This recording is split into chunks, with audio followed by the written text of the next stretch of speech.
Hello guys, welcome to IJS Law classes. Guys, you can see that from the last few days, I'm not able to record a lecture for the CPC. There was some problem जिसकी वजह से मैं record नहीं कर पाया lecture, but we'll continue with the lectures from the order number 21. Order number 21 से हम start करेंगे. In fact, order number 21 के कुछ already orders हो चुके हैं, वो records नहीं हुए थे.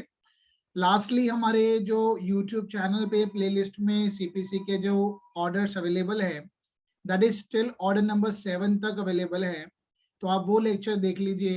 And from the order number 8 to order number 21 का जो हाफ पोर्शन में कवर कर चुका हूँ वो रिकॉर्ड नहीं हो पाया. That is the reason I am not able to upload on the YouTube channel और somewhere else.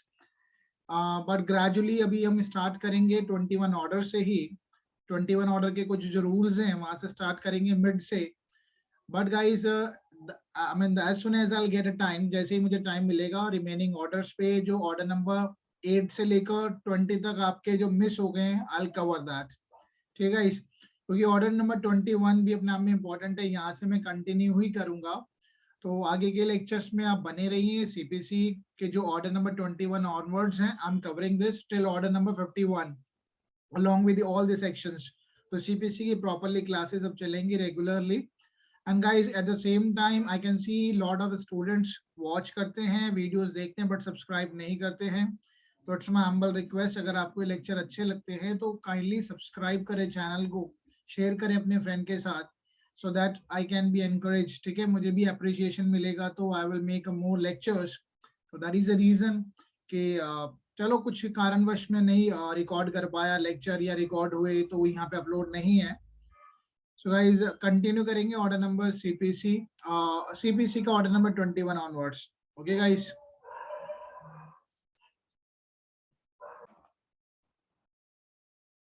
Okay guys, so start करते हैं आज का लेक्चर. आज के लेक्चर में हम कवर करेंगे order number 21, order number 21 and sections भी करेंगे हम. तो आज के लेक्चर में हम कवर करने वाले हैं section, let me just tell you guys, will be covering section 55 से लेकर 59 तक हम कवर करेंगे, क्योंकि यहाँ पे आज का जो टॉपिक है हमारा वो है arrest and detention. Arrest and detention. लेकिन इस टॉपिक को समझने से पहले, क्योंकि काफी बड़ा ब्रेक आ गया है, I was not able to record lectures, so I will let you know कि किस स्कीम से आप ऑर्डर नंबर 21 को पढ़ेंगे, क्योंकि ऑर्डर नंबर 21 तो अपना में बहुत ही इंपॉर्टेंस रखता है. सबसे ज्यादा रूल्स इसी में ही है.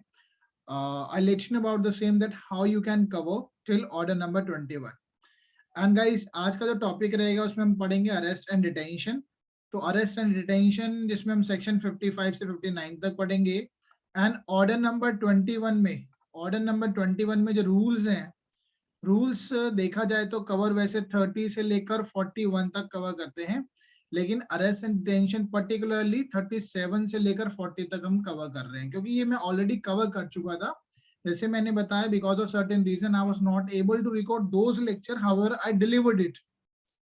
ठीक है गाइस, तो आज का टॉपिक जो है बहुत ही इंपॉर्टेंट रहेगा. लेकिन ऑर्डर 21 तक आपको पहुंचने के लिए कैसे आपको पढ़ना है, अगर इन केस आप was not able to record the lecture, तो एटलीस्ट आप जब तक वो रिकॉर्ड नहीं हो रहे तो आप कैसे पढ़ेंगे. ठीक है guys, let me tell you about the same.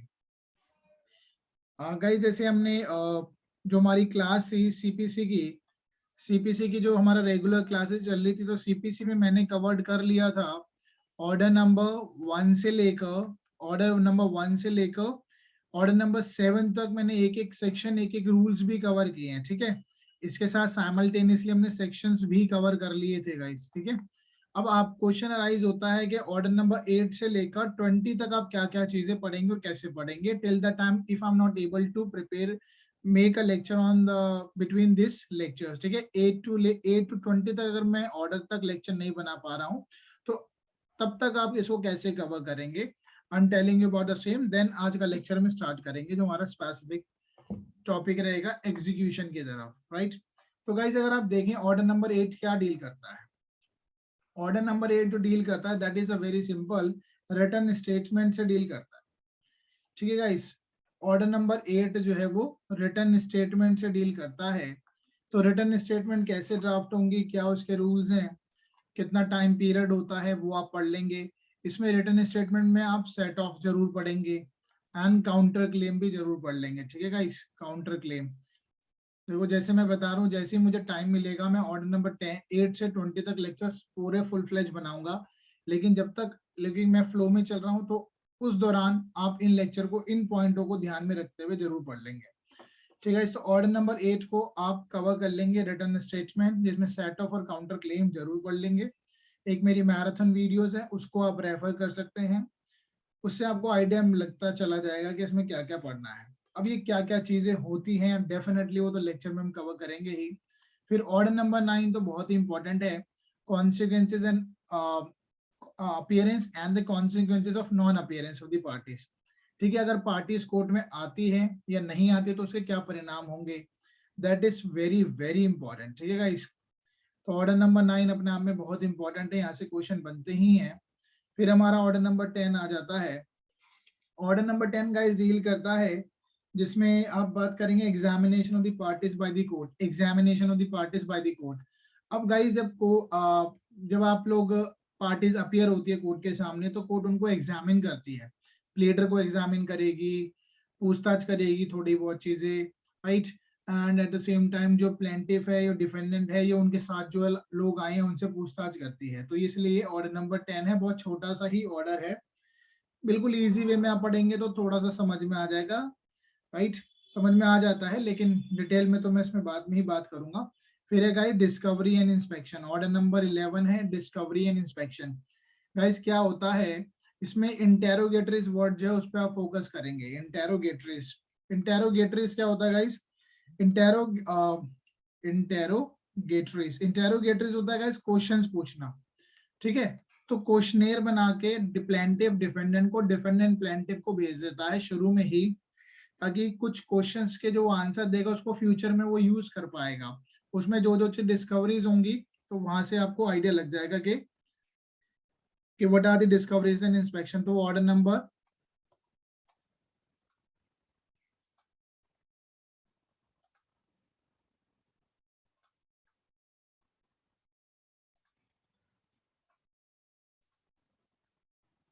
ठीक है, इस तो और डिस्कवरी एंड इंस्पेक्शंस का जो है ऑर्डर नंबर 11 होगा। एंड देन इंटेरोगेटिव जैसे मैंने बताया तो क्वेश्चनियर्स बना के भेजे जाते हैं जिसमें प्लेंटिफ और डिफेंडेंट अपने क्वेश्चंस को अपोजिट पार्टी को भेजते हैं, तो उनके जो क्वेश्चन एंड आंसर हैं that can be used, that is order number 11। बहुत सी चीजें इंपॉर्टेंट है but I am just giving you the glimpse of it right now. Then we have order number 12 that is dealing with the admissions. Admissions क्या है, अब कुछ parties court में या अपने रिटर्न स्टेटमेंट में या प्लेन में एडमिट करती हैं चीजों को, और एडमिटेड फैक्ट है तो उसको प्रूव करने की जरूरत नहीं है, तो कुछ पार्टी जो एडमिट करेगी तो उसके संबंध में है order number 12। Then we have order number 13, order number 13 that is dealing with production, impounding and return of the document, production, impounding and return of document। ठीक है, तो production, impounding, return and document, यानी court कह सकती है भाई ये document को प्रोड्यूस करो। प्लेंटिफ जब भी अपना दावा डालता है तो उसके साथ जो जो उसके इंपॉर्टेंट डॉक्यूमेंट्स हैं वो लेके आता है अपने सपोर्ट में, ऐसे ही डिफेंडेंट भी अपने डॉक्यूमेंट्स लेके आएगा अपने सपोर्ट में। तो ऑर्डर नंबर 13 डील करता है production, impounding and return of the document. Court चाहे तो उन डॉक्यूमेंट्स को इम्पाउंड भी कर सकती है एंड देन अल्टीमेटली रिटर्न भी कर सकती है, that is order number 13। Order number 14 जो डील करता है that is dealing with the important order hai, that is a settlement of the issues, you can call it framing of issues, settlement, or you can call it framing of issues। Ultimately guys जब court issue framing of issues करेगा, जैसे हमें पता ही है पहले plaint जाती है फिर समन्स जाते हैं, पहले कोर्ट में सूट इंस्टीट्यूट करते हैं by filing of the plaint, then summons जाते हैं, समन के बाद रिटर्न स्टेटमेंट आती है, डिफेंडेंट रिप्लाई देता है। तो प्राइमरी क्वेश्चन यहाँ से क्या बन जाता है कि कोर्ट इश्यूज को सेटल करे, what are the framing, I mean ultimately the court is going to prepare issues कि किन किन मुद्दों पे बहस की जानी है, उसको बोलते हैं फ्रेमिंग ऑफ इश्यूज। ठीक है, इस तो कोर्ट ये बनाती है फ्रेमिंग ऑफ इश्यूज के अल्टीमेटली किन मुद्दों पे आगे प्रोसीड करना है, बहस करनी है। तो जिसके लिए कोर्ट किन किन चीजों को ध्यान रखती है, ऑर्डर नंबर 11 से 13 तक, 11 इनफैक्ट 10 ऑल्सो, जहाँ पे कोर्ट एग्जामिन करती है पार्टीज को, जो पार्टी से पूछी गई हैं बातें, फिर इंटेरोगेटरीज में जो रिप्लाई आया होगा, पार्टीज ने कुछ बातें एडमिट की गई होगी, प्रोडक्शन इम्पाउंडिंग, डॉक्यूमेंट्स को देखकर, इन सब चीजों को देखकर court ultimately framing of issues करती है। ठीक है गाइस, तो दैट इज ऑर्डर नंबर 14। अब डिटेल में क्या है वो तो हम उसमें बाद में लेक्चर बनाएंगे जो मिस हुए हैं। However, 14 यहाँ तक हमने कवर किया है। देन 15 है disposal of the suit at the first hearing. ऐसा भी पॉसिबल है कि फर्स्ट हेयरिंग पे ही मैटर को डिस्पोज ऑफ कर दिया जाए। जब पार्टी ने एडमिट ही कर लिया, अपनी अपोजिट पार्टी ने सारा क्लेम एडमिट कर लिया प्लेंटिफ का, तो there can be possibility the court उसी दिन आपका जजमेंट दे दे आपके फेवर में। ठीक है, तो फर्स्ट हेयरिंग पे ही मैटर को डिस्पोज ऑफ किया जा सकता है। Then order number 16 is particularly dealing with summoning and attendance of the witnesses। अब गाइस ऐसा लगता है कि इस मामले में ट्राइबल इशू है। ठीक है, फ्रेमिंग ऑफ इश्यूज हो गए, यानी फर्स्ट हेयरिंग में मामला डिसाइड नहीं हुआ है, हमें अपोजिट पार्टी कंटेंशन अपना विवाद रखती है, दैट मीन्स ट्राइबल चीजें हैं, ट्राइबल इश्यूज हैं। सो अब क्या होगा, समनिंग जाएगी, summoning and attendance of the witness. Summon होगा, समनिंग होगा, समनिंग किसको होगा, जो जो विटनेसेस हैं उनको समन जाएंगे, वो अपनी बात आगे कोर्ट में रखेंगे चीजें। तो order number 16 that is dealing with the summoning and attendance of witnesses. Then order number 17 that is dealing with, इसमें बीच में एक 16A और है, 16A और है जिसमें बहुत ही बेसिक सी बात की गई है। अगर कोई इंसान प्रिजन में है, जो इंसान प्रिजन में है, तो क्या उसको भी तो समन भेजा जा सकता है। अगर वो विटनेस है तो उसको समन कैसे भेजेंगे, राइट, उसके बारे में है ये। बहुत हाँ नॉलेज इसकी होनी चाहिए किसको समन भेजा जाएगा। तो वहाँ पे जो प्रिजन में है डिफेंडेंट, अगर प्रिजन कोई विटनेस प्रिजन में है तो उसको भी समन भेजा जा सकता है। अब ये कैसे भेजा जाता है, क्या प्रोसीजर है, वो हम डिटेल में पढ़ेंगे ही जब हम उस पर लेक्चर बनाएंगे ऑर्डर नंबर 16 और 16A पे। Then order number 17 time to time adjournment चाहिए होता है, लेकिन किसी भी मामले में, सिविल मामले में मैक्सिमम 3 एडजमेंट मिल सकते हैं ईच साइड। ठीक है, उससे ज्यादा एडजमेंट नहीं मिलेंगे। तो ये order number 17 dealing with the adjournment. अब एडजमेंट के ग्राउंड्स भी दे रखे हैं, किन किन ग्राउंड्स पे एडजमेंट दिया जा सकता है। वैसे कोर्ट को जो उचित लगता है तभी अदर पार्टी को सेटिस्फाई करना है कोर्ट को, there is a reasonable ground for the adjournment required है, तभी वो एडजमेंट होगा। 18 डील करता है hearing of the suit and examination of the witnesses. Hearing of the suit and examination of the witnesses. अब विटनेसेस को summon तो 16 में हो ही गए थे, अब कोर्ट ट्रायल की तरफ प्रोसीड करेगी। अब जो पार्टीज हैं, जो विटनेसेस हैं, उनको एग्जामिन किया जाएगा। ठीक है, examination of the witnesses. Then order number 19 that is dealing with affidavits. Affidavit guys, whatever the parties are stating, parties का जो प्लेंट है या डिफेंडेंट का जो रिटन स्टेटमेंट है, that has to be supported by affidavit. ठीक है, और ऐसा नहीं है whatever the parties, जब कोर्ट में कुछ चीज कहती भी हैं तो उसके लिए भी एफिडेविट मांगे जा सकते हैं, क्योंकि ओरल बातों का कोई इतना औचित्य नहीं होता है। तो कोर्ट कह सकती है कि जो भी आप कह रहे हैं उस बात को एफिडेविट में कहिए। At the same time civil मामलों में एविडेंस जो है chief examination by way of affidavit होता है। ठीक है, examination by way of chief examination जो है बाय वे ऑफ एफिडेविट होता है, क्रिमिनल में ऐसा नहीं होता है। ठीक है, affidavit, that is order number 19. And then order number 20 dealing with the judgment and the decree। तो अल्टीमेटली जब कोर्ट ने अपना जजमेंट दे दिया है, कोर्ट ने अपना जजमेंट अल्टीमेटली पार्टीज को सुनने के बाद, मेरिट पे चीजों को डिसाइड करने के बाद कोर्ट जजमेंट देती है। Judgment is a reason of the, और you can call the statement of the order and decree. ठीक है, स्टेटमेंट किस ग्राउंड पे, किस आधार पर डिसीजन दिया जा रहा है, that is called the judgment. तो जजमेंट जैसी आ जाती है उसके बाद डिक्री आती है, जजमेंट आने के 15 डेज के अंदर डिक्री आती है। तो ये ऑर्डर नंबर 20 में है। ठीक है, अब जजमेंट के अंदर जो कंटेंट होगा वो क्या होगा, आई मीन एटलीस्ट 4 चीजें होनी ही चाहिए व्हेनेवर द एक कोर्ट जो है वो जजमेंट देती है। प्रिसाइज स्टेटमेंट होना चाहिए उसमें, लेकिन अगर स्मॉल कॉज कोर्ट देते तो उसमें 2 ही चीजें होती है, जैसे decision of the court and ये अगर आप रूल नंबर 4 पढ़ेंगे तो उसमें लिखा ही है, judgment of the small court must need not contain more than the point for the determination, यानी सिर्फ बात जो निर्धारित करनी है वो कोर्ट वो लिखेगी उसमें अपनी जजमेंट में, and the decision there on.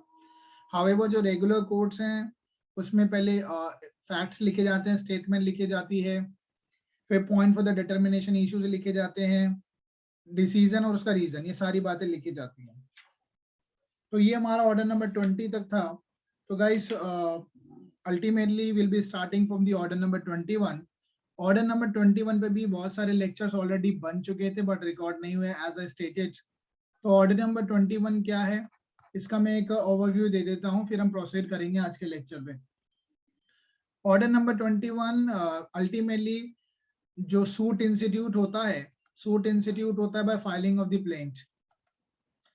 Plaint file होती है, उसके बाद समन्स जाते हैं, समन्स के बाद आएगा यहाँ पे रिटर्न स्टेटमेंट आएगा, ठीक है। रिटर्न स्टेटमेंट कौन, डिफेंडेंट फाइल करेगा। फिर फ्रेमिंग ऑफ इश्यूज होंगे, framing of issues, framing of issues के बाद अल्टीमेटली ट्रायल स्टार्ट हो गया है, एग्जामिनेशन ऑफ द पार्टीज हो गए हैं, समनिंग ऑफ विटनेसेस हो गए, सब चीज हो गई है। उसके बाद यहाँ पे डिक्री भी पास, जजमेंट आ गई, जजमेंट के बाद डिक्री पास हो गई। अभी जो डिक्री है इसको एग्जीक्यूट कराना है, इस डिक्री को एग्जीक्यूट कराना है, that is called order number 21। Order number 21 जो है अपने आप में बहुत ही बड़ा ऑर्डर है, इसके अंदर 106 रूल्स हैं एंड इसमें हम सेक्शंस भी पढ़ते हैं। सेक्शन जो है इसके 36 से लेकर 74 सेक्शंस है। Okay guys, so order number 21 में already I have covered till order number section, so काफी हमने 51 तक कर लिए, प्रोबेबली 51 तक ऑलमोस्ट कर चुके थे। तो आगे इसमें हमने रूल्स भी कर लिए हैं, 36 तक हमने रूल्स भी कर लिए, तो उसी के आगे हम प्रोसीड करेंगे। But I let you know कि आप इसको ऑर्डर नंबर 21 को अपनी अगर सेल्फ स्टडी कर रहे हैं तो कैसे पढ़ेंगे, ठीक है गाइस। क्योंकि एग्जीक्यूशन है, यानी अब टाइम आ गया है, कोर्ट ने डिक्री पास कर दिया, उसको एग्जीक्यूट कराना है।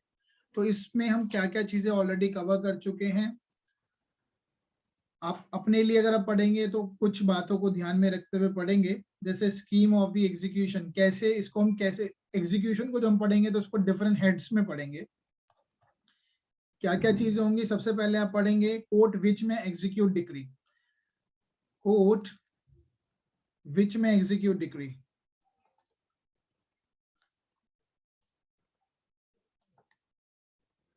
ठीक है गाइस, कौन सी कोर्ट है जो डिक्री को एग्जीक्यूट करवाएगी। अब देखो दो चीजें हो सकती हैं, ट्रस्ट में इसमें आपका एग्जीक्यूशन आज हमें इससे पहले जो हो चुका है वो समझ में आ जाएगा। कोर्ट विच में एग्जीक्यूट डिक्री, एक वो कोर्ट जिसने डिक्री पास करी है, एक वो कोर्ट जिसको डिक्री सेंड की गई है फॉर द एग्जीक्यूशन।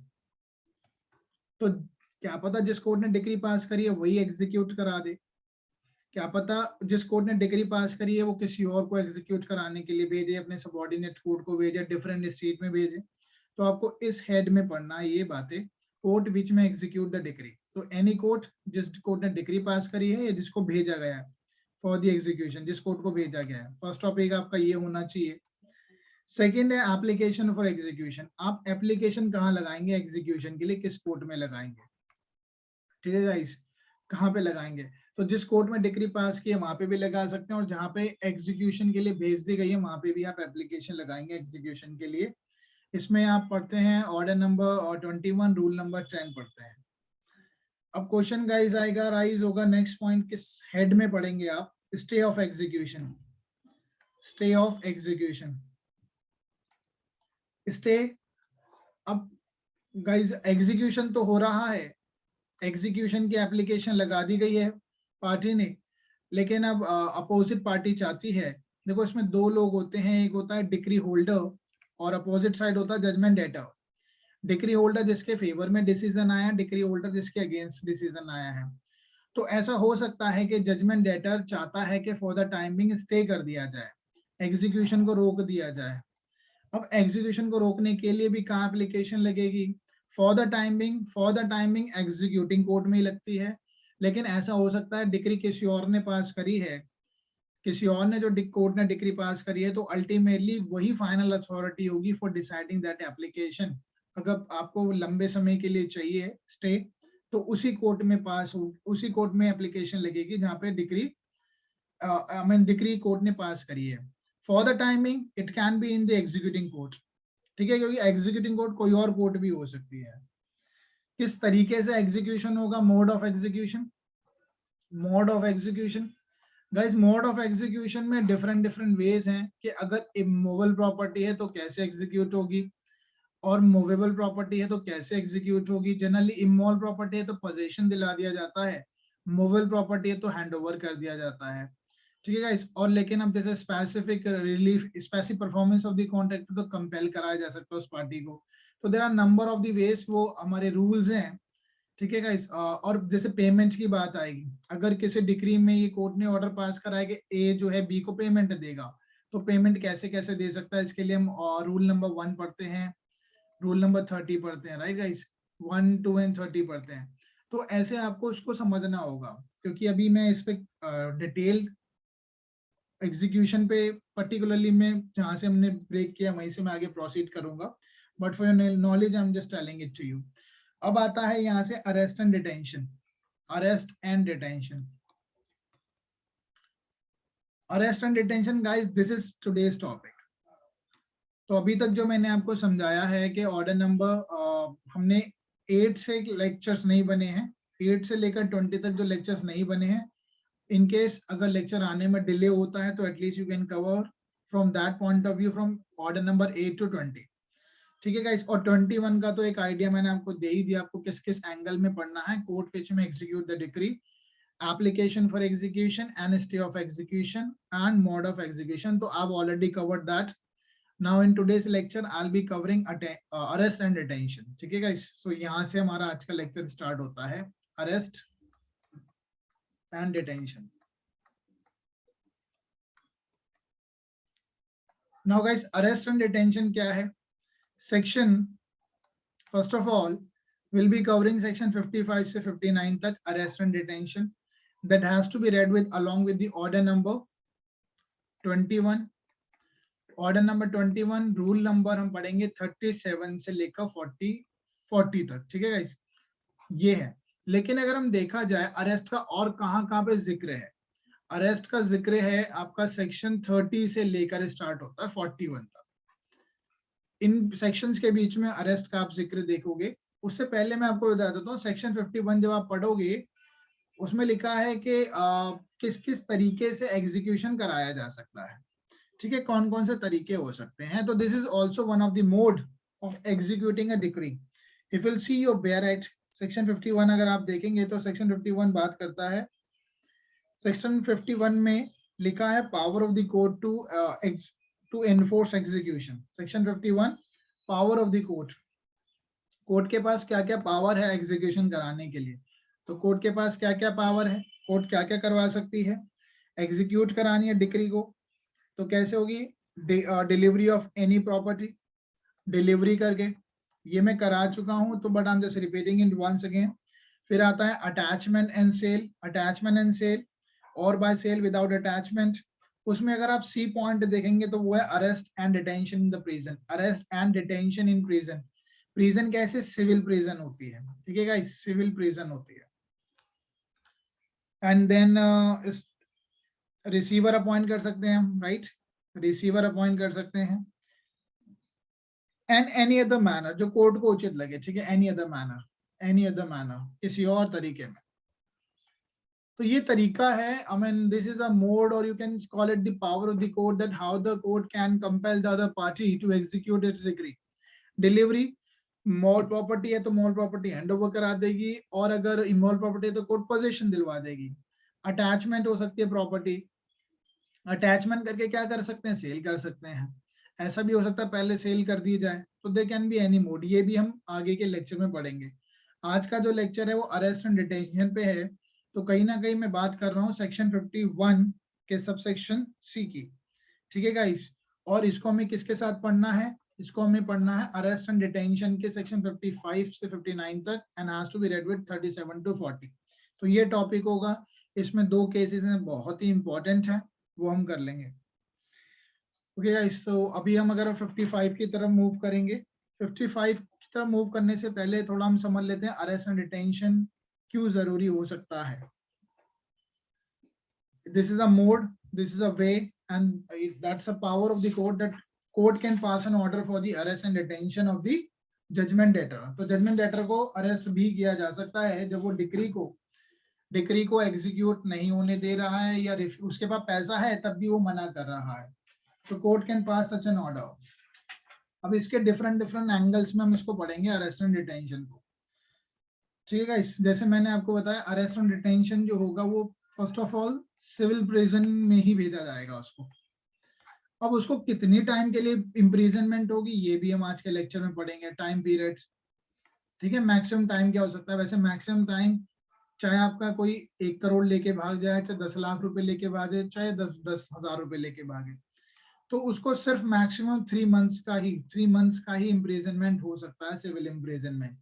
वो बात अलग है अगर उसने फ्रॉड करा है तो वो क्रिमिनल केस में तो बाउंड होगा ही, लेकिन सिविल मामले में for the payment of the money he can B imprisonment can not B imprisonment more than 3 month से ज्यादा नहीं होगा. ठीक है गाइस, तो फर्स्ट ऑफ ऑल ये बेसिक बातें पता होनी चाहिए. इसका ऑब्जेक्ट क्या है, किसी इंसान को अरेस्ट करना या डिटेन करना ताकि वो अपनी डिक्री को एग्जीक्यूट कर दे.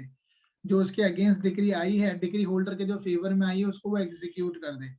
क्वेश्चन ये भी अराइज होगा अगर उसको अरेस्ट और डिटेंशन कर लिया गया है तो क्या वो अपनी लायबिलिटी से डिस्चार्ज हो जाएगा.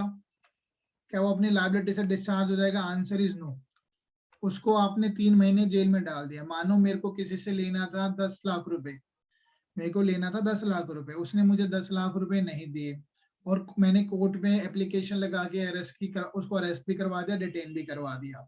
लेकिन जब अरेस्ट और डिटेन करा दिया तो 3 महीने की जेल वो काट के आ चुका है. Now the question is that क्या वो 10 लाख रुपए से डिस्चार्ज हो जाएगा. The answer is no. He still has to pay. ठीक है, ठीक है, उसको पे ही करना पड़ेगा. और ये बहुत ही लीडिंग केस रहा था. सुब्रत रॉय का केस है ये. सुब्रत रॉय सहारा का केस है, आप लोग जानते ही होंगे, बड़ा लीडिंग केस रहा था. तो कीप इन माइंड, मैं लिख भी देता हूं, सुब्रत रॉय सहारा वर्सेस यूनियन ऑफ इंडिया 2014 का केस है. ठीक है गाइस, तो इस केस में यही हुआ था. क्या इंसान अगर उसको जेल में डाल दिया गया है, सिविल इम्प्रिजनमेंट कर दिया गया है, तो क्या वो डिस्चार्ज हो जाता है अपनी लायबिलिटी से. क्या उसको पैसा वापस नहीं देना है, तो उसको पैसा वापस देना है. ठीक है, ये केस का सुब्रत रॉय में. अगर हम आगे चले इसी को, देखो बैरेक्ट में आपको पढ़ा ही दूंगा. ठीक है, बैरेक्ट तो हम पढ़ते ही हैं, हमारी स्ट्रैटेजी यही होती है, लेकिन पहले हम कॉन्सेप्ट को समझ लेते हैं. और क्या क्या क्वेश्चन अराइज होंगे अरेस्ट एंड डिटेंशन से कुछ क्वेश्चन और भी अराइज होंगे.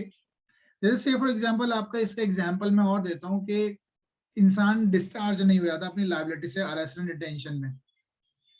अगर हम मेंटेनेंस की बात करें, सीआरपीसी में 125 से 128 तक जो प्रोविजंस है, 125 से 128 तक जो प्रोविजन है, यहाँ पे भी जो हस्बैंड है, अगर कोर्ट ने कहा है हस्बैंड को या मेल को किसी को कि आप मेंटेनेंस देंगे, मेंटेनेंस किसको दे सकता है, वाइफ है, चिल्ड्रंस है, पेरेंट्स है, सीआरपीसी के अंदर. तो अगर ये मेंटेनेंस नहीं पे करता है और इसको जेल में डाल दिया जाता है, तो remaining in the jail doesn't mean that is absolve from his liability, still has to pay. Jail में डालने का मतलब ये नहीं कि उसकी लायबिलिटी खत्म हो गई, उसे पेमेंट करनी होगी.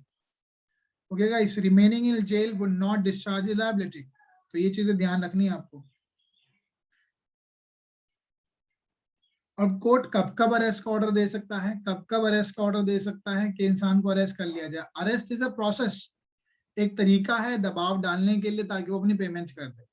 और अरेस्ट करने से पहले उसको एप्लीकेशन लगानी होगी डिक्री होल्डर को कि लॉर्डशिप इसको अरेस्ट कर लिया जाए. कौन से मामले हो सकते हैं, जैसे मैंने बताया पेमेंट ऑफ मनी हो सकती है. ठीक है, इस पेमेंट ऑफ मनी के मामले में अरेस्ट हो जाएगा. इंजंक्शन है तो उस मामले में हो जाएगा injunction. And it can be for the, अब जैसे अगर आप पढ़ोगे कुछ रूल्स हैं, अगर हम एक कॉर्पोरेशन से कुछ ड्यूज लेने हैं, लेकिन कॉर्पोरेशन को तो अरेस्ट नहीं कर सकते, तो उसमें जो डायरेक्टर वगैरह हैं उसको हम अरेस्ट कर सकते हैं. एंड गाइस क्वेश्चन ये भी अराइज होगा, क्या restitution of conjugal right, restitution of conjugal right RCR के मामले में, आरसीआर के मामले में क्या अरेस्ट होगा? तो रेस्टिट्यूशन ऑफ कंजुगल राइट में हस्बैंड को अरेस्ट नहीं किया जाता है, ठीक है। हाँ, बट क्या हस्बैंड की प्रॉपर्टी अटैच हो सकती है? द आंसर इज यस, ठीक है, आंसर इज यस। तो सिविल प्रिजन में डाला जा सकता है, बट इसमें नहीं डाला जाएगा। अब क्वेश्चन ये भी अराइज होगा कि who can not B arrest, किसको अरेस्ट नहीं कर सकते हैं? हु कैन नॉट बी, कौन अरेस्ट नहीं होगा? कौन अरेस्ट नहीं होगा? कुछ लोग हैं जो अरेस्ट नहीं हो सकते। वुमेन नहीं हो सकती in the case of the money decree, money decree है, पैसा लेने की बात है, तो उसमें वुमेन को अरेस्ट नहीं करेंगे, सेक्शन 56। और गाइस क्वेश्चन क्या राइज होंगे जिसमें से फॉर एग्जांपल कुछ और भी लोग हैं जिनको हम अरेस्ट नहीं कर सकते। अब एक स्लैब भी दे रखी है सेक्शन 58 में, अगर सिर्फ 2000 रुपए तक का, अगर सिर्फ 2000 रुपए तक की पेमेंट लेने की बात है, तो ना ही मेल ना ही वुमेन, ना ही मेल ना ही वुमेन को अरेस्ट किया जाएगा, ठीक है गाइस। और एक अरेस्ट का स्लैब भी लिखा हुआ है कि भाई कितना कितना, अगर कोई 5000 रुपए से ऊपर का अमाउंट है तो उसको 3 महीने तक के लिए ही अरेस्ट किया जा सकता है। ये बातें हम पढ़ेंगे बेरेट से। अब इसके बाद कुछ जुडिशियल ऑफिसर्स हैं, जुडिशियल ऑफिसर हैं, वो भी वाइल गोइंग टू और प्रिसाइडिंग इन और returning from this office, court यानी कोर्ट से वापस आते हुए जाते हुए उनको अरेस्ट नहीं किया जा सकता है, ठीक है गाइस। तो ये कुछ रूल्स हैं, कुछ सेक्शंस भी हैं, इसके साथ आपको पढ़ना है, सेक्शन 135 पढ़ना होगा, 135 का 1, जुडिशियल ऑफिसर्स को अरेस्ट नहीं किया जा सकता। ऐसे ही जो पार्टीज हैं उनके प्लीडर मुख्तार वगैरह को भी अरेस्ट नहीं किया जा सकता। पार्टीज दे प्लीडर्स, जब वो कोर्ट जा रहे हैं, ठीक है, pleader, they pleader and Mukhtar, इनको अरेस्ट नहीं किया जा सकता। 135 में ही है ये भी, ठीक है, 135 का, दैट इज 135 का 2। तो अभी हमने सेक्शन की बात करी, एक तो 56 पढ़ लेंगे, इसके साथ किन किन को अरेस्ट नहीं किया जा सकता, 58 पढ़ेंगे, 135 का 1 पढ़ेंगे, 135 का 2 पढ़ लेंगे। लेजिस्लेटिव बॉडीज, एमएलएस, एमपीज को अरेस्ट नहीं किया जा सकता, ठीक है। इससे संबंधित भी कोई सेक्शन है? बिल्कुल है, ठीक है। एमपीज और एमएलएस के लिए है हमारे पास section, that is 135A, 135A। तो ये चीजें तो हम वैसे पढ़ेंगे जब बैरेट पढ़ेंगे, लेकिन फिर भी आपको पता होना चाहिए। ओके गाइस, तो in this way will be covering this topic. तो ये आप नोट करते चलिए, who can be arrested, who can not be arrested for the execution of decree. इन मामलों में अरेस्ट किया जा सकता है, लेकिन किन लोगों को फिर भी अरेस्ट नहीं किया जा सकता है।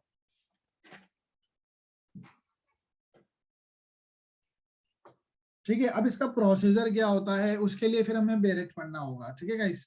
अब धीरे धीरे हम बेरेट्स की तरफ ही मूव करेंगे कि क्या प्रोसीजर होगा। प्रोसीजरल लॉ है तो प्रोसीजर ही तो बताएगा ना, सीपीसी तो बताएगा कि किस तरीके से उसको अरेस्ट किया जाएगा। अरेस्ट करने से पहले मैंने जैसे कहा, सेक्शन ऑर्डर और रूल नंबर 37 से लेकर 37 से लेकर 40 तक हम रूल्स पढ़ेंगे। उन रूल्स में यही लिखा है, पहले हम नोटिस भेजेंगे, पहले हम जिसको अरेस्ट करना है ना उसको नोटिस भेजेंगे। कैसा? Show cause notice. Show cause notice के बताओ, कारण बताओ कि तुम्हें अरेस्ट क्यों ना किया जाए। और eight the same time section को भी साथ पढ़ेंगे। सेक्शन हमें कौन कौन से पढ़ने हैं? सेक्शन हमें पढ़ने हैं 55 से 59 तक। तो जब हम किसी को अरेस्ट के लिए एप्लीकेशन लगाएंगे, मैं चाहता हूं कि डिग्री होल्डर को अरेस्ट कर लिया जाए, तो मुझे एक काम जरूर करना होगा, मुझे सब्सिस्टेंस अलाउंस भी जमा कराने होंगे कोर्ट में। सब्सिस्टेंस अलाउंस, भाई ऐसा है ना, ये क्रिमिनल केस तो है नहीं। क्रिमिनल केस में तो सरकार किसी को अरेस्ट करके जेल में रख देती है, अपने पैसों से, सरकारी पैसों से वो खाता पीता है। लेकिन यहाँ पे अगर सिविल मामले में आपको अरेस्ट करवाना है अपोजिट पार्टी को, यानी जजमेंट डेटर को, तो आपको सब्सिस्टेंस अलाउंस कोर्ट में जमा कराना होगा। सब्सिस्टेंस अलाउंस जमा कराना होगा, then only the other party can be arrested, ठीक है। तो ये हमें पढ़ना है, तो ये सारी चीजें पढ़ेंगे। चलिए आगे मूव करते हैं फिर सेक्शन की तरफ ही। इसमें एक केस और है, जॉली वर्गीस का केस है, ठीक है। जॉली जॉर्ज का केस है, वो भी इंपॉर्टेंट है। जॉली जॉर्ज, 2 केसेस हैं, बहुत है आज के टॉपिक के लिए, और एक दो छोटे मोटे केसेस हैं वो मैं बता दूंगा। Jolly Varghese, Varghese versus bank of Cochin, ठीक है गाइस, ये जो केस है इसमें ये बात की गई है, प्रिंसिपल ऑफ नेचुरल जस्टिस की बात की गई है। ठीक है, इसमें कहा गया है कि भाई पहले नोटिस तो दो जिसको आपको अरेस्ट करना है, it's a violation the principle of natural justice. कहीं ना कहीं ये जो रूल्स हैं ये कहीं ना कहीं जजमेंट डेटर को भी प्रोटेक्ट करते हैं, जजमेंट डेटर को भी प्रोटेक्ट करते हैं, और ये डिक्री होल्डर के फेवर में तो बने ही हैं। जजमेंट डेटर को क्यों? क्योंकि उसको नोटिस दिया जाना चाहिए, क्या पता वो नोटिस के बाद ही पेमेंट कर दे।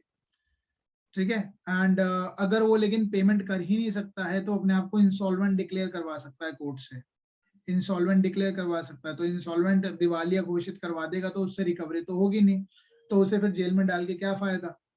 ठीक है, सिविल प्रिजन भी करने का कोई फायदा नहीं होगा। अब जब हम अरेस्ट करने जाएंगे तो उसका प्रोसीजर क्या होगा? सपोज करो उस घर के अंदर कोई पर्दानशीन लेडी है तो उसको टाइम दिया जाएगा कि आप अपने आप को वहां से विड्रॉ कर लें। ठीक है, और अरेस्ट जो है सनसेट के बाद नहीं होगा, सनराइज से पहले नहीं होगा। ये सारी बातें हैं, अब हम ये पढ़ेंगे one by one, rules sections and rules को साइमल्टेनियसली पढ़ेंगे। ठीक है गाइस, और एक बार अगर जैसे सिर्फ किसी इंसान को अरेस्ट कर लिया गया है, वो अपनी सजा काट चुका है तो दोबारा अरेस्ट नहीं होगा। 3 महीने के लिए हमने उसको अरेस्ट कर दिया तो दोबारा अरेस्ट नहीं होगा। ठीक है, फॉर पर्टिकुलर पर्पज ओनली।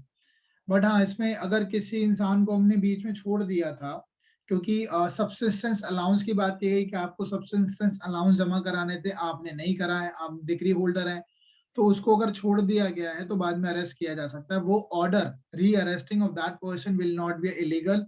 ये भी एक केस लॉ है, ये भी आप लिखना चाहें लिख लीजिए। ठीक है, ये भी एक केस लॉ है। कौन सा केस लॉ था री अरेस्टिंग पे? ये केस है आपका दैट केस इज, वैसे तो रूल में भी लिखा है लेकिन इस पे केस था केसर, केसर सिंह वर्सेस करमचंद, केसर सिंह वर्सेस करमचंद।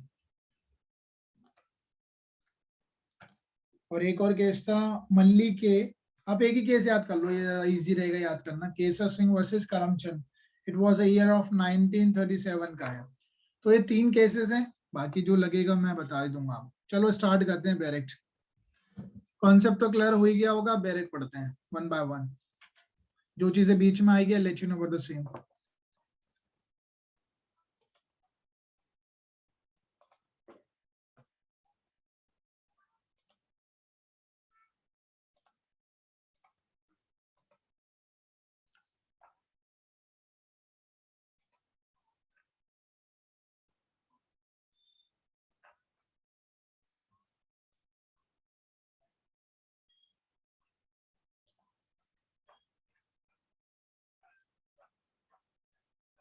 तो अभी हम पढ़ेंगे 55 से, ठीक है।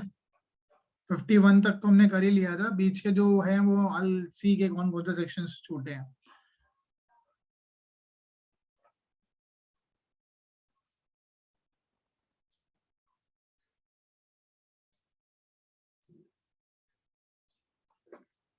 फोर्टी सेवन हम आगे करेंगे, ठीक है, अभी नहीं करेंगे। Question to be determine the court executing court, important है, will do that later on.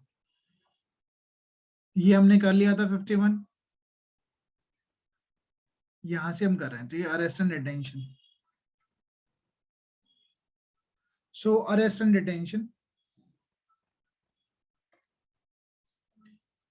Section 55, 55 से लेकर 59 तक, 55 से लेकर 59 तक अरेस्ट एंड डिटेंशन है। तो arrest and detention, a judgment debtor may be arrested, word लिखा है may be, it's not mandatory कि उसको अरेस्ट ही किया जाए, it is a description of the court. Court को उचित लगेगा कोर्ट अरेस्ट करवा सकती है। एप्लीकेशन लगानी होगी अरेस्ट के लिए कि उसको अरेस्ट किया जाए, उसको पीछे कारण भी आपको बताना पड़ेगा। ठीक है, जजमेंट डिग्री होल्डर को कारण बताना पड़ेगा why he want that person to be arrested, decree judgment debtor को क्यों वो अरेस्ट करवाना चाहता है। A judgment debtor may be arrested in the execution of the decree at any hour और any day and shall as soon as practically brought before the court. जैसे ही उसको अरेस्ट कर लिया जाएगा तो कोर्ट में लाया जाएगा। And his detention may be in the civil prison, उसको सिविल प्रिजन में रखा जाता है of the district in which the court ordering the detention is situated. ठीक है, और where civil prison does not afford suitable accommodation, ऐसा हो सकता है कि भाई जहाँ पे उसको सिविल प्रिजन में डाला जा रहा है वहां पे तो ऑलरेडी कुख्यात अपराधी रहते हैं और वहां पे जगह भी नहीं है, तो उसको कोर्ट जो है डिस्ट्रिक्ट क्या नाम है स्टेट गवर्नमेंट जो है कोई और सुटेबल एकोमोडेशन में भेज सकते हैं, सुटेबल एकोमोडेशन, ठीक है, वो कोर्ट स्टेट गवर्नमेंट डिसाइड करते हैं क्या सुटेबल एकोमोडेशन होगा। In any other place which the state government by appoint for the detention of the person ordered by the court of such district to be detained, ठीक है। Court state government decide करेगी अगर उसको civil prison में नहीं रखना है तो कहाँ रखना है। अब इसके 4 प्रोवाइजो हैं गाइस, 4 प्रोवाइजो हैं, 1 2 3 4, ये चारों प्रोवाइजो पढ़ेंगे। जब हम अरेस्ट करेंगे, डिटेन करेंगे, अरेस्ट करने के बाद क्या करना है, डिटेन करना है। लेकिन ऐसी भी पॉसिबिलिटी हो सकती है कि जैसे उसको अरेस्ट करे, क्या पता वो उसी वक्त कह दे ये लीजिए अपना पैसा, तो छोड़ देंगे, नहीं तो फिर उसको डिटेन करना पड़ेगा। Provided firstly that for the purpose of making an arrest under this section no dwelling house be enter, ठीक है, घर में नहीं घुसा जाएगा, कब, सनसेट के बाद और सनराइज से पहले, सनसेट के बाद और सनराइज से पहले। Provided that secondly that no outer door of the dwelling house shall be broken, किसी भी तरीके का दरवाजा वगैरह नहीं तोड़ा जाएगा, लेकिन तोड़ा जाएगा, कब तोड़ा जाएगा वो भी बताता हूँ। shall be broken, shall not be broken, ठीक है। no outer door of the dwelling house shall be broken open unless again a situation such a dwelling house in the occupancy of the judgment debtor and he refuses, कब तोड़ा जा सकता है, कब जबरदस्ती enter किया जा सकता है, when he refuses or in any way prevent access thereto, जब वो ऑफिसर्स को, कोर्ट के ऑफिसर्स को आने से मना करता, then they can use a reasonable force, but when the officer authorized to make the arrest has duly gained access to any dwelling house, he may break open the door of any room in which he has reason to believe, उसको लगता है कि यहाँ पर judgement debtor है, तो वो definitely तोड़ ताड़ के घर में घुस सकते हैं। Provided thirdly that if the room is in actual occupancy of the woman, अगर वहां पे एक वुमेन है और who is not the judgment debtor, वो जजमेंट डेटर है, अगर वो जजमेंट डेटर है तो घुस जाएंगे ही, लेकिन अगर वो जजमेंट डेटर नहीं है, यानी घर की औरतें भी तो होती हैं, and who according to the custom of the country does not appear in the public, लेकिन वो जनता के सामने नहीं आती है, पर्दनशीन लेडी है, the officer authorized to make the arrest shall give a notice, तो ऑफिसर क्या देगा, नोटिस देगा, to her that she is liberty to withdraw. ये अक्सर हम बात पढ़ते ही है सब जगह, जहां पे भी अरेस्ट की बात आएगी ये बात होती ही है। And after allowing a reasonable time for her to withdraw, उसको टाइम दे देगा कि आप वहां से हट जाइए या कहीं और चले जाइए, छुप जाइए, इस तरीके से कि पर्दनशीन लेडी है तो सामने नहीं आ रही तो अपने आप को विड्रॉ कर ले वहां से। And giving her a reasonable facility for withdrawing and may enter, then the process of execution can be done, उसको अरेस्ट करने का प्रोसेस स्टार्ट किया जाएगा। may enter the room for the purpose of making the arrest. And then the fourth proviso, it says that where the decree in execution of the with the judgment debtor is arrested is a decree for the payment of money, अगर वो payment of money की बात है, उसलिए arrest किया जा रहा है, तो judgment debtor pays the amount of the decree, अगर जजमेंट डेटर वहीं पे पेमेंट कर देता है, and the cost of arrest, अब ऐसा नहीं कि पेमेंट दे रहा है किस बात की, ये लो 10 लाख की डिग्री है 10 लाख रुपए ले लो, उसके साथ साथ उसको कॉस्ट भी देनी पड़ेगी, जो खर्चा हुआ है, सरकार का इतना सारा खर्चा होता है अरेस्ट करने जाते हैं, तो वो भी उसको देना होगा। And the cost of the arrest of the officer arresting him, such officer shall at once release him, पैसा मिल गया छोड़ देंगे उसको, रिलीज कर देंगे। अल्टीमेटली अरेस्ट जो एक प्रोसेस है ना for compelling a person to pay the decretal amount.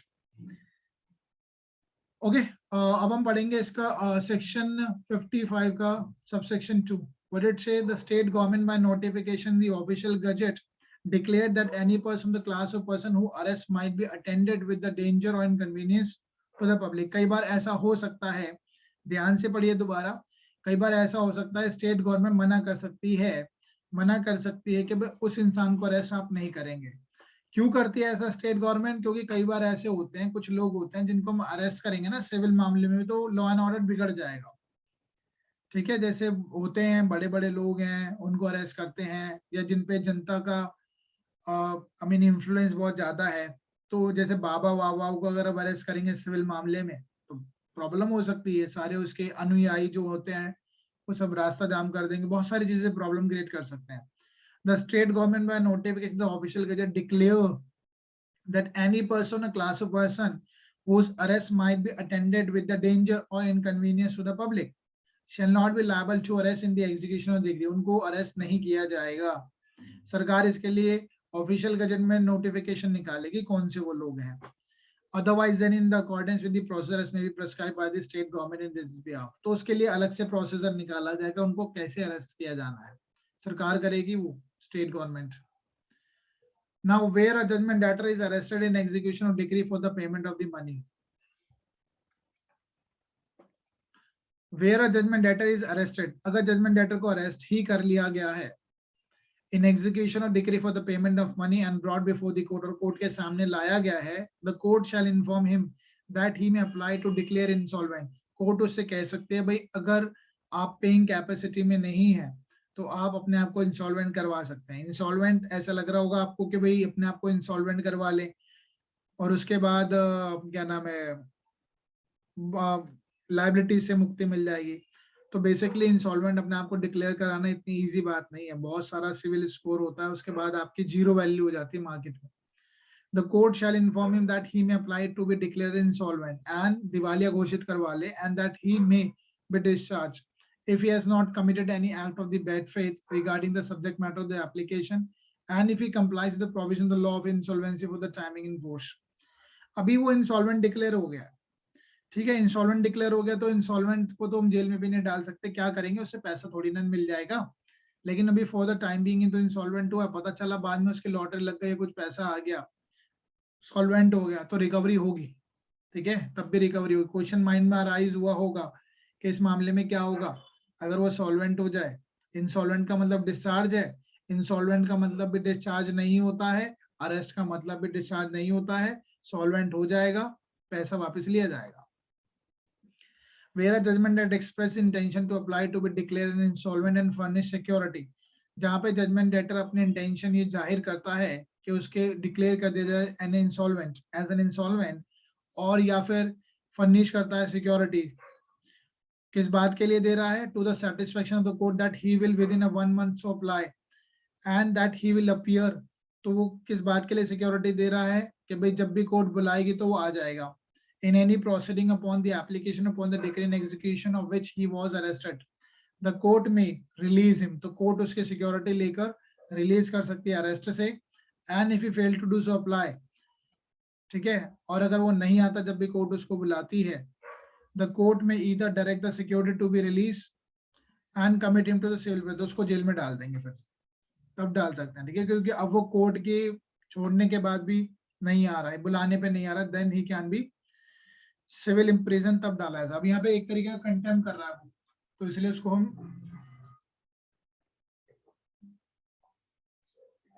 Civil prison में डाल सकते हैं। अब 56 मैंने आपको ऑलरेडी बता ही चुका है और कई बार आप लोग जानते भी होंगे, इसमें तो नई बात नहीं है। Prohibition of arrest, detention of the women in execution of the money decree.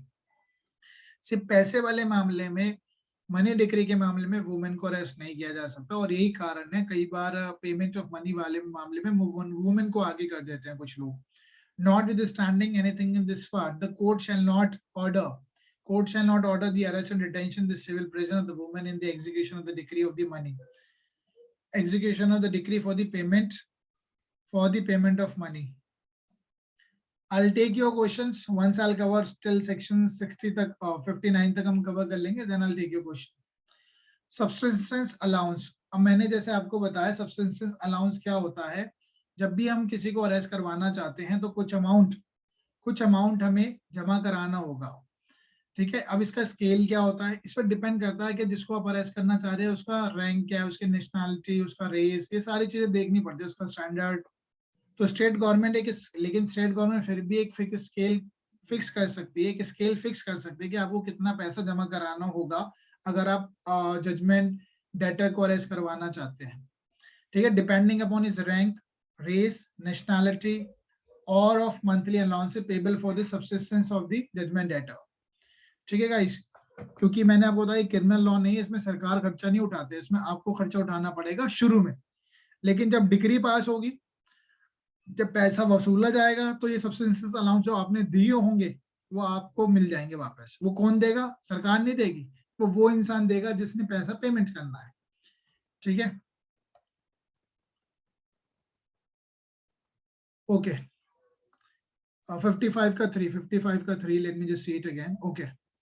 सीमा, मेरा यहाँ पे कहने का मतलब ये है कि जजमेंट डेटर जो है, अगर उसको अरेस्ट कर लिया जाता है, अरेस्ट करने के बाद कोर्ट में लाया जाएगा, तो ऐसा हो सकता है कि जजमेंट डेटर कोर्ट में ये कहेगा कि your lordship I am insolvent, तो कोर्ट उसको इंसॉल्वेंट डिक्लेयर कर देगी। लेकिन उसे कहने से नहीं होता, इंसॉल्वेंट की इंक्वायरी होती है proper. Where a judgment debtor is arrested in execution of the decree for the payment of money and brought before the court, वो कोर्ट में लाया गया है, court shall inform him that he may apply to be declare as an insolvent, कि अपने आप को वो इंसॉल्वेंट दिवालिया घोषित करवा सकता है। अब दिवालिया घोषित ये नहीं कि उसने सीधा कहा कि मुझे दिवालिया घोषित कर दो, कोर्ट कर देगी, पहले जांच पड़ताल करेगी, पता चला उसके पास तो ऑलरेडी मीन्स है टू पे द डेट्स, ठीक है, कर्जा पे करने का अमाउंट है उसके पास, अपने आप को दिवालिया घोषित तब नहीं होगा, तो प्रॉपर इंक्वायरी होती है।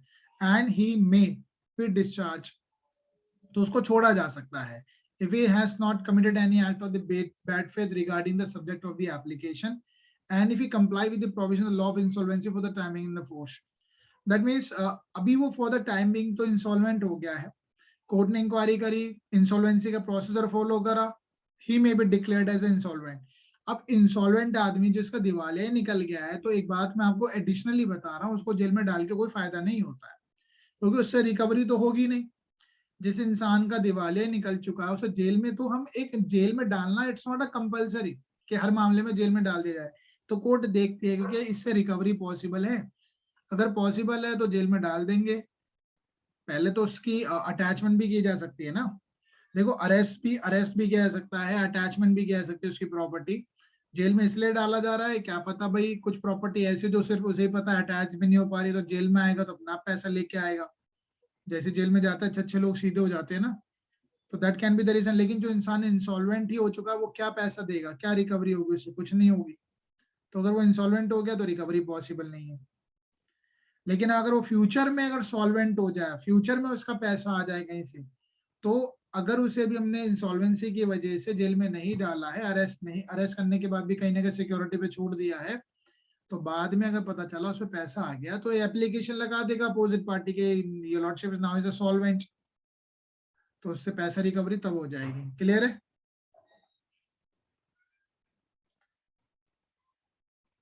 हाँ जी, ओके। फिर आता है डिटेंशन एंड रिलीज, ये इंपॉर्टेंट है। देखो कुछ इसमें से सेक्शंस है ना, प्रीलिम्स के लिए बहुत इंपॉर्टेंट है, तो वन ऑफ दी प्रीलिम्स के लिए सबसे इंपॉर्टेंट यहाँ से क्वेश्चंस आते हैं, और आते ही हैं यहाँ से, ठीक है। सब्सटेंस अलाउंस ऊपर ऊपर से याद रख लो, वैसे तो कुछ बचा ही नहीं है, सेक्शन 57 है, 56 प्रीलिम्स में आता है।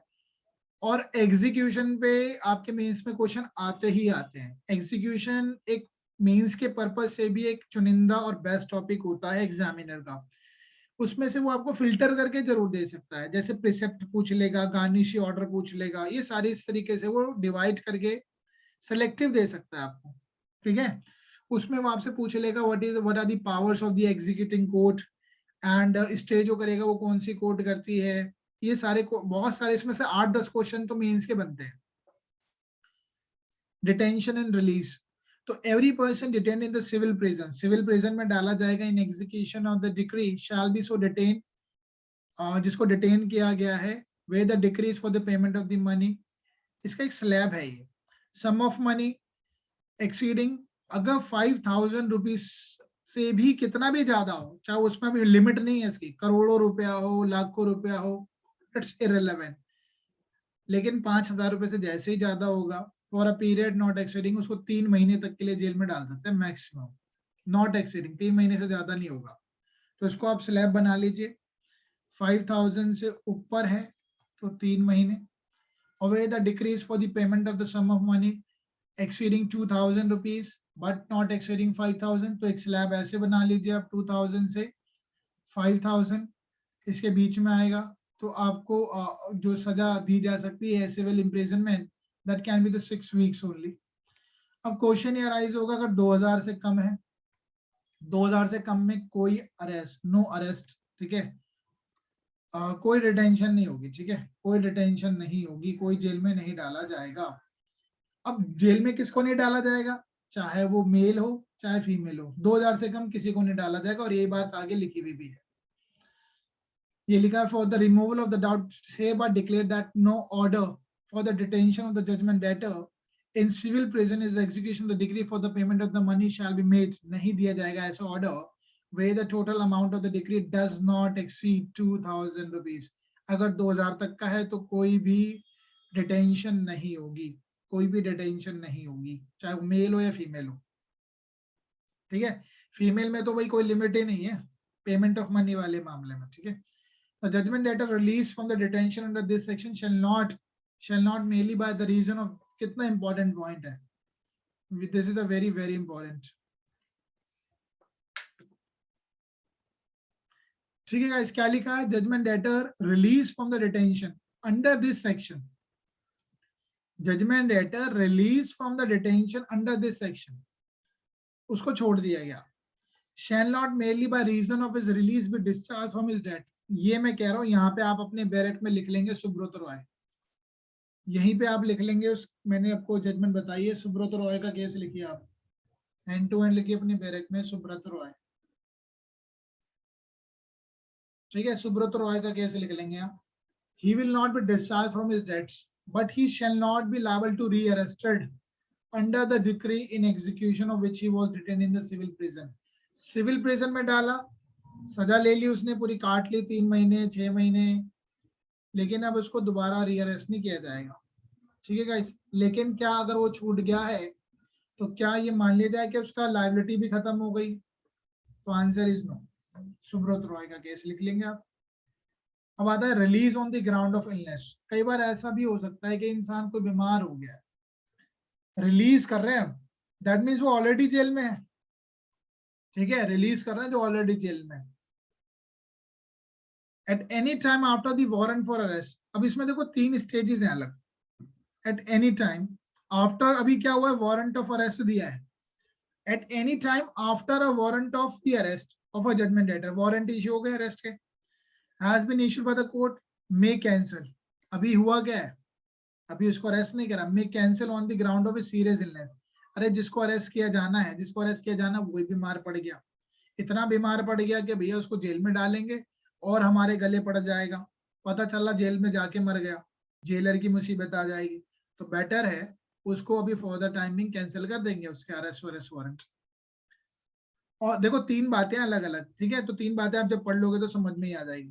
Where a judgment debtor has been arrested, अब यहाँ पे अरेस्ट हो गया है, अभी तो वारंट इशू हुए थे ना, कैंसिल हो जाएंगे वारंट, अब हो जाएगा यहाँ पे where a judgment debtor has been arrested, जब उसको अरेस्ट कर लिया गया the court may release him if its opinion he is not a fit state of health to be detain in the civil prison, कि भैया वो उसको अरेस्ट तो कर लिया लेकिन उसकी हेल्थ ऐसी, उसको अरेस्ट करेंगे जेल में डालेंगे फिर प्रॉब्लम आ जाएगी। अब आता है third, where a judgment debtor has been committed, committed क्या होता है, सिविल प्रिजन में डाल दिया है, कमिटेड भेज दिया सिविल प्रिजन में, ही में बी रिलीज, अब यहाँ वर्ड लिखा है रिलीज होना, ठीक है गाइस, ही में बी रिलीज देयर फ्रॉम, कहां से, अब उसको जेल में से छोड़ा जा रहा है, ऊपर के दोनों में वो ना जेल में नहीं गया था, अरेस्ट हुआ था बस, और पहले वाले में तो अरेस्ट वारंट इशू हुए थे बस। अब क्या होगा, by state government, where judgment debtor has been committed to civil prison he may be release therefrom by a state government on the ground of the existence of any infectious or contagious disease, उसको ऐसी बीमारी हो गई, jail में था, civil prison में था, लेकिन उसको हो गया कोरोना, अरे उसको छोड़ना ही पड़ेगा, या तो उसको आइसोलेट कर ले, लेकिन उसको ऐसी बीमारी है, इन्फेक्शियस डिसीज है, जैसे एक हमने विजिट भी करी थी कोर्ट जेल में, तो वहां पे एक इंसान को लेप्रोसी थी, ठीक है, कोढ़ की बीमारी थी, तो कोढ़ की बीमारी फैल जाती है वैसे, क्योंकि उनको अलग रखेंगे ना, इन्फेक्शियस डिसीज है, तो उसको अलग बैरक दे रखा था, बिल्कुल अलग, अकेला ही था वो वहां पे, जबकि सॉलिटरी कन्फाइनमेंट रखते नहीं है, लेकिन उसकी बीमारी की वजह से रखा हुआ था, लेकिन यहाँ पे बात की उसको छोड़ ही देंगे, क्योंकि सिविल मामला है ना, क्रिमिनल नहीं है, अब खूखात अपराधी है, उसको छोड़ेंगे तो भाग ही जाएगा वो तो, और क्राइम करेगा, तो इसलिए उसको आइसोलेट कर देते हैं। By committing court, where a judgment debtor has been committed to civil prison, he may be released therefrom by the committing court or any court to which that court is subordinate on the ground of his suffering from any serious illness. तो ground क्या हो सकता है, serious illness, again माना कि infectious disease नहीं है, contagious disease नहीं है, फैल नहीं रही है, लेकिन काफी ज्यादा बीमार है वो, सीरियस इलनेस है, कौन करेगा, जिस कोर्ट ने उसको जेल में भेजा है, या कोई और कोर्ट भी भेज सकती है, कोई और कोर्ट भी रिलीज कर सकती है, और any court to which that court is subordinate on the ground of suffering from illness. जिस कोर्ट ने सजा दी है सिविल प्रिजन पे वो या उसके नीचे वाली कोर्ट कर सकती है। A judgment debtor release under this section may be rearrested। ये इंपॉर्टेंट रहेगा, ये इंपॉर्टेंट रहेगा, ये इसलिए इंपॉर्टेंट रहेगा कि यहाँ पर जिसको छोड़ा गया है क्या उसको रीअरेस्ट किया जा सकता है? The answer is yes. मैंने जो केस कराया था वो यही था, ठीक है। कहना जजमेंट, ये करण सिंह का जो केस है ना, केसर सिंह का, केसर सिंह वर्सेस करमचंद का जो केस है वो इसी संबंधित है। अभी हमने जिसको छोड़ा है ना उसको रीअरेस्ट कर सकते हैं अगर हमने उसको इन इलनेस के ग्राउंड पे छोड़ा है। 3 महीने की सजा काटनी थी, 1 महीने बाद बीमार हो गया, 2 महीने की रह गई है, रीअरेस्ट करेंगे, 2 महीने की सजा और काटेगा।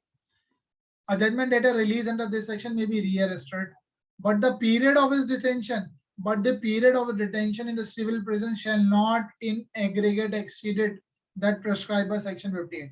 लेकिन तब भी उसकी डिटेंशन कितनी नहीं होगी? 3 महीने से ज्यादा नहीं होगी, 6 हफ्तों से ज्यादा नहीं होगी। Is that clear guys? Let's proceed further. अब यहाँ से तो एक अलग ही टॉपिक स्टार्ट होता है अटैचमेंट का, ठीक है। अटैचमेंट अपने आप में एक और प्रोसीजर है, एक और प्रोसीजर है for the purpose of compelling a person कि वो अपनी डिक्री को एग्जीक्यूट कर दे। सीधा जंप करते हैं ऑर्डर पे। Order 21 rule number 37।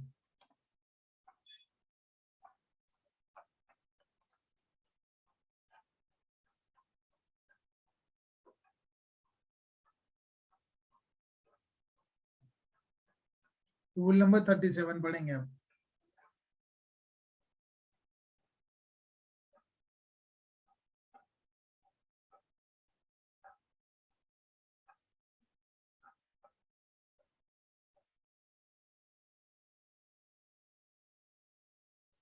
Okay guys, तो यहाँ से हम पढ़ते हैं दोबारा से। रूल नंबर 37 आप निकाल लीजिए अपने बैरेट में भी। 36 तक तो हमने कवर कर ही लिया था, ठीक है गाइस। तो अब यहाँ पे क्या है? डिस्क्रिशनरी पावर, इसके ऊपर हेडिंग ऑलरेडी लिखी है। अगर अपन में बैरेट देखेंगे ना, arrest and detention in the civil prison, इससे पहले यहाँ पे अब एक सब हेडिंग लिखी हुई है अरेस्ट एंड डिटेंशन, यहाँ पे नजर नहीं आ रही है वो, ठीक है। Discretionary power to permit judgment debtor, discretionary power है ये कोर्ट की, to permit judgment debtor to show cause against the detention in the prison, that is a discretionary power. So notwithstanding anything in this rule, जो भी कुछ लिखा है इस rule के अंदर, when an application is, देखो एप्लीकेशन फाइल होती है, is for the execution of the decree or the payment of money by arrest and detention in civil prison के डिक्री होल्डर को अरेस्ट किया जाए और उसको डिटेन किया जाए सिविल प्रिजन में, जजमेंट डेटर को, who is liable to be arrested in the pursuance of the application, the court shall instead of, अभी बाद में चेंज हुआ है, ठीक है, shall वर्ड देखो बाद में आया है, ठीक है। The court shall instead of issuing a warrant for his arrest, ऐसा नहीं कि कोर्ट सीधा वारंट इशू कर देगी, ऐसा नहीं कि कोर्ट सीधा वारंट इशू कर देगी। कोर्ट क्या पहले नोटिस इशू करेगी। Issue a notice calling upon him to appear before the court on a day to be specified in the notice and show cause। ये मैं आपको शुरू में बता ही चुका हूँ। शो कॉज नोटिस इशू होगा, why he should not be committed to civil prison, कि उसको जेल में क्यों ना डाला जाए। और इसी पे एक जॉली वर्गीस का केस है। जॉली वर्गीस में कहा है कि भाई शो कॉज नोटिस दिया ही जाना चाहिए, क्योंकि कहीं ना कहीं उसको एक अपॉर्चुनिटी दी जानी चाहिए जजमेंट डेटर को, कहीं ना कहीं ये जजमेंट डेटर को भी प्रोटेक्ट करता है ये प्रोविजन। जॉली वर्गीस का case, provided that such notice shall not be necessary if the court is satisfied by affidavit or otherwise that with the object or effect of delaying the execution of the decree, judgment debtor is likely to abscond or leave the local limit of the jurisdiction। अब हमें court को भी अंदाजा है, या court को भी मैं बता रहा हूँ, मैं जज में मैं डिक्री होल्डर हूँ कि लॉर्डशिप ये तो भाग जाएगा अगर इसको हमने नोटिस दिया, इसको अवगत हो जाएगा, भाग जाएगा। ये मुझे बात अपने एफिडेविट में कहनी होगी। Such notice shall not be necessary if the court is satisfied by affidavit. यहाँ पे एफिडेविट किसका लग रहा है? डिक्री होल्डर का लग रहा है, ठीक है। डिक्री होल्डर अपना एफिडेविट देगा कि वो भाग जाएगा, आप उसको विदाउट नोटिस या अरेस्ट करवा दीजिए, शो कॉज नोटिस की जरूरत नहीं है। Where appearance is not made in obedience to the notice, notice भेज दिया, अपीयर नहीं होता है, नोटिस भेज दिया, अपीयर नहीं होता है। The court shell if the decree holders वो रिक्वायर इशू अ वारंट, तो उसको अरेस्ट करवा देंगे। कितना बेसिक सी चीज है, right. Warrant for arrest to direct judgment debtor to be brought up. अब जिसको अरेस्ट कर लिया गया है तो कोर्ट में लाइए। वारंट फॉर अरेस्ट, वारंट किस तरीके से डायरेक्ट किया जाएगा, जिसमें जजमेंट डेटर को लाया जाएगा कोर्ट के सामने। Every warrant for the arrest of the judgment debtor shall direct the officer entrusted with his execution to bring him before the court, court के सामने लेके आया जाए with all convenient speed, जितना जल्दी हो सके, unless the amount which he has been ordered to pay। हाँ, ऐसा भी हो सकता है, क्या पता जैसे ही वहां पे एग्जीक्यूशन के लिए, अरेस्ट करने के लिए उसको कोर्ट के जो लोग हैं वो पहुंचते हैं, ऑफिसर पहुंचता है उसको अरेस्ट करने के लिए, the amount shall has been ordered, अगर वो पे ही कर देता है वहीं पे, together with what, together with the interest thereon and the cost, एक तो इंटरेस्ट और उसके साथ कॉस्ट, कॉस्ट किसकी की भाई, जो एग्जीक्यूशन में जो खर्चा है, तो उसको छोड़ दिया जाएगा। And the cost if any to which is liable be sooner paid, जैसे वो पे कर देगा उसको छोड़ देंगे हम, ठीक है, क्योंकि अरेस्ट किस लिए कर रहे हैं, पेमेंट के लिए तो कर रहे हैं, पेमेंट वही दे देता है वो। फिर आ जाता है सब्सिस्टेंस अलाउंस, इसको आप सेक्शन 57 के साथ पढ़ लेना, और ये वाली बात भी हमने पढ़ी थी सेक्शन में, I hope you can remember it. Subsistence allowance ये हमने प्रोवाइजो में पढ़ी है, राइट, सेक्शन 55 के प्रोवाइजो में पढ़ी, आप चाहें तो अब दोबारा देख लीजिएगा। Subsistence allowance, no judgment debtor shall be arrested, arrest नहीं किया जाएगा in execution of the decree unless and until, जब तक द डिक्री होल्डर पे करता है in the court such sum as a जज थिंक फिट। और हमने वहां पर क्या पढ़ा था, स्केल, इसमें कौन बनाता है scale, state government. State government ने कोई स्केल फिक्स नहीं किया हुआ है, तो कौन डिसाइड करेगा, जज साहब। Think sufficient for the subsistence of the judgment debtor from the time of his arrest unless he can be brought before the court, ठीक है। तो ये सब्सिस्टेंस अलाउंस जमा कराना होगा। Now where a judgment debtor is, देखो अब यहाँ पे क्या लिखा था, from the time of his arrest until he can be brought before the court, तो उसको जमा कराना पड़ेगा सब्सिस्टेंस अलाउंस। नहीं कराता है, अरेस्ट कर लिया गया, सपोज करो जेल में भी चला गया, तो उसको रिलीज कर दिया जाता है, और रिलीज कर दिया जाएगा। सब्सिस्टेंस अलाउंस नहीं जमा कराया, रिलीज कर दिया है, जमा करा देता है, रीअरेस्ट हो जाएगा, रीअरेस्ट अनकॉन्स्टिट्यूशनल नहीं होगा। Now where the judgment debtor is committed to the civil prison in execution of the decree, the court shall fix for his subsistence such monthly allowance, तो court substantially monthly allowance fix कर देगी, as he may be entitled to according to the scale fix under section 57 में जो राज्य सरकारें करती हैं। और अगर जहाँ पे कोई स्केल फिक्स नहीं किया गया है, एज इट कंसीडर, तो कोर्ट को जो उचित लगे with reference to the class to which he belongs. अब कोई बेचारा गरीब आदमी तो कम पैसा, अमीर है तो हिसाब से चलता है। विजय माल्या को अगर अरेस्ट कर लेंगे तो थोड़ा पैसा ज्यादा ही जमा कराना पड़ेगा। The monthly allowance fixed by the court shall be supplied by the part. The monthly allowance fixed by the court shall be supplied by the party on whose application the judgment debtor has been arrested by a monthly payment in advance before the first day of each month. तो हर एक महीने का उसको पहले देना है, जैसे advance rent देते हैं ना, किराए पे रहते हैं, तो ऐसे उसको हर महीने का पहले देना पड़ेगा।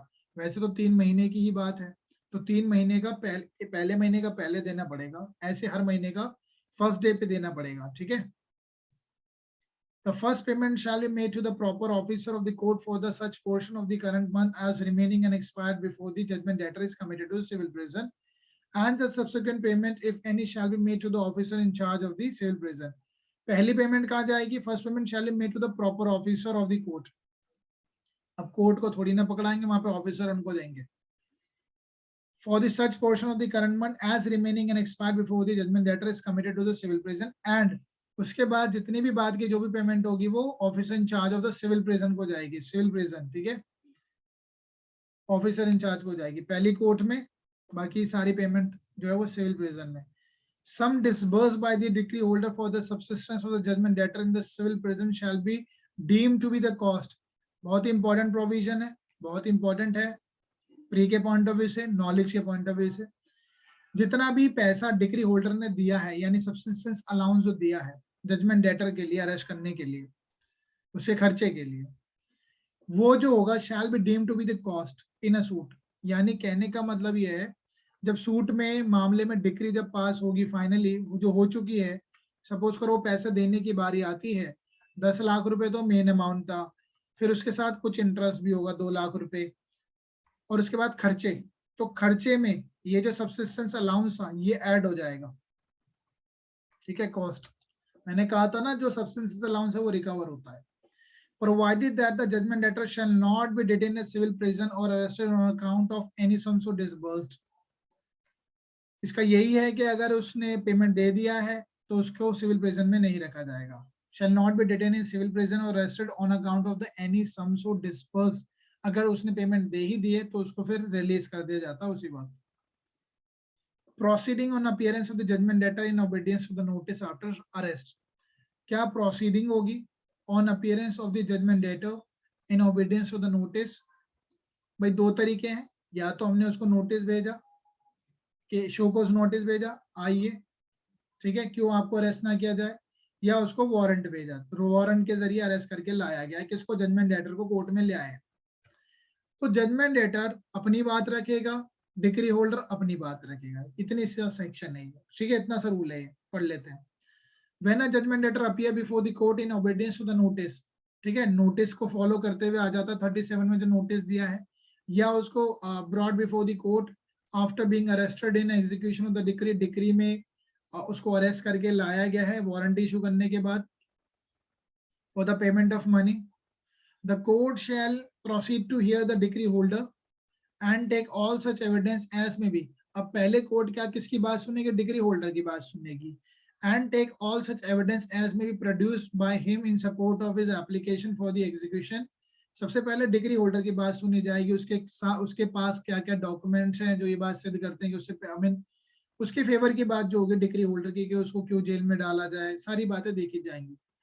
एंड शैल देन, उसके बाद अपॉर्चुनिटी दी जाएगी जजमेंट डेटर को, opportunity of showing cause why he should not be committed to the civil prison, उसको जेल में क्यों ना डाला जाए, ठीक है। और यही कारण है कि जॉली वर्गीस के केस में कहा गया कि रीजनेबल अपॉर्चुनिटी दी ही जानी चाहिए। Now pending the conclusion of the inquiry, अब ऐसा तो है नहीं, अब ये इंक्वायरी चलेगी इस पे। Pending the conclusion of the inquiry under sub rule number 1, the court में, अगर कोर्ट को उचित लगता है जब तक इंक्वायरी चलेगी, in a discretion order the judgment debtor to be detain in the custody. अब लेकिन हमें पता है कि अब तक इंक्वायरी चलेगी, चलो जजमेंट डेटर कोर्ट में तो आ गया है, लेकिन दो अभी इंक्वायरी चलेगी कि उसके पास कोई और प्रॉपर्टी तो नहीं है, सारी चीजें देखी जाएंगी, इतने में वो अगर उसको हम बाहर रखेंगे तो भाग जाएगा, तो कोर्ट को अगर उचित लगेगा तो कोर्ट उसको डिटेन कर सकती है in the custody on officers of the court, और रिलीज या उसको छोड़ देगी।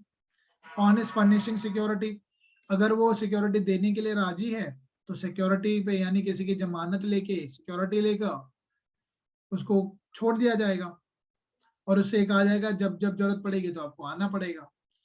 नाउ थर्ड क्या था, upon the conclusion of the inquiry, अब जो इंक्वायरी कोर्ट ने कंडक्ट कराई है कि भाई इसको जेल में डाला जाए या ना डाला जाए, इसके पास कोई और प्रॉपर्टी है, सारी चीजों को ध्यान में रखने के बाद, या कंक्लूजन जब इंक्वायरी का रिजल्ट आ जाएगा सब रूल नंबर 1 में, द कोर्ट में subject to the provision of section 51 and to the other provision of this code make an order for the detention of the judgment debtor in the civil prison and shall in that event cause him to be arrested if he is not already under arrest। अब वो पहली बार ही court में आया है, court में आया तो court ने ऑलरेडी इंक्वायरी कर ली है, ठीक है, तो अब यहाँ पे क्या कर सकते हैं, कोर्ट उसको इमीडिएट अरेस्ट कर लेगी, अगर लगता है कि इसको अरेस्ट किया जाना चाहिए इमीडिएटली अरेस्ट कर लेगी, भेज देगी जेल में, ठीक है। Provided that in order to give a judgment debtor an opportunity satisfying a decree, provided that in order to give the judgment debtor an opportunity of satisfying the decree, the court may before making an order of detention, detention का order देने से पहले क्या करेगी court, leave the judgment debtor in the custody of an officer of the court for the specific period not exceeding 15 दिन से ज्यादा का टाइम पीरियड नहीं होगा, or release on him furnishing a security to the satisfaction of the court for his appearance at the expiration of the specified period if decree be not so satisfied। एक time दिया गया है कि 15 दिन के अंदर भाई क्या पता डिक्री वो सेटिस्फाई कर दे, पेमेंट कर दे, ठीक है। अगर 15 दिन से ज्यादा का टाइम नहीं दिया जाएगा, अगर नहीं उसके बाद भी वो पेमेंट नहीं करता है, फॉलो नहीं कर रहा है प्रोसीजर को, पेमेंट नहीं कर रहा है, तो उसको फिर डिटेन कर दिया जाएगा। A judgment debtor release under this rule may be rearrested, जिसको रिलीज किया गया होगा, जनरली रिलीज कब किया जा रहा है, वो सब्सिस्टेंस अलाउंस नहीं देता है तो सब्सिस्टेंस अलाउंस नहीं दे रहा है, रीअरेस्ट हो जाएगा. When the court does not make an order of the detention under sub rule number 3, it shall disallow. When the court does not make an order of the detention under sub rule number 3 में उसको detain नहीं करती है, तो ऐसा भी हो सकता है कोर्ट उसके फेवर में ना हो डिटेंशन की. It shall disallow the application and if the judgment debtor is under arrest, direct him a release. उसको कोर्ट छोड़ देगी. ठीक है, तो ये था हमारे आज के प्रोविजन. इसमें एक प्रोविजन मुझे मिसिंग लग रहा है. लेट मी जस्ट सी. सेक्शन है वो, फुली पेड वाली बात है उसमें. सेक्शन 55.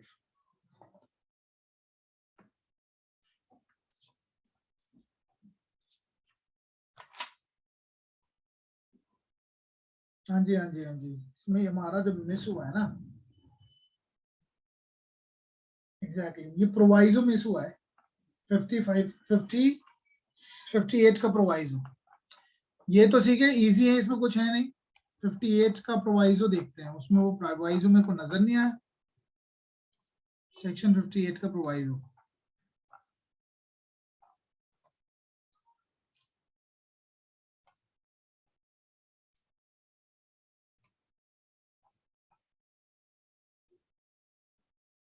हाँ, इसमें प्रोवाइजो नहीं है. ठीक है, आप लोगों के पास डायरेक्ट तो होगा. इसमें प्रोवाइजो नहीं नजर आया मुझे. ठीक है, तो लेकिन हाँ, प्रोवाइजो जो है इसका बहुत इंपॉर्टेंट है.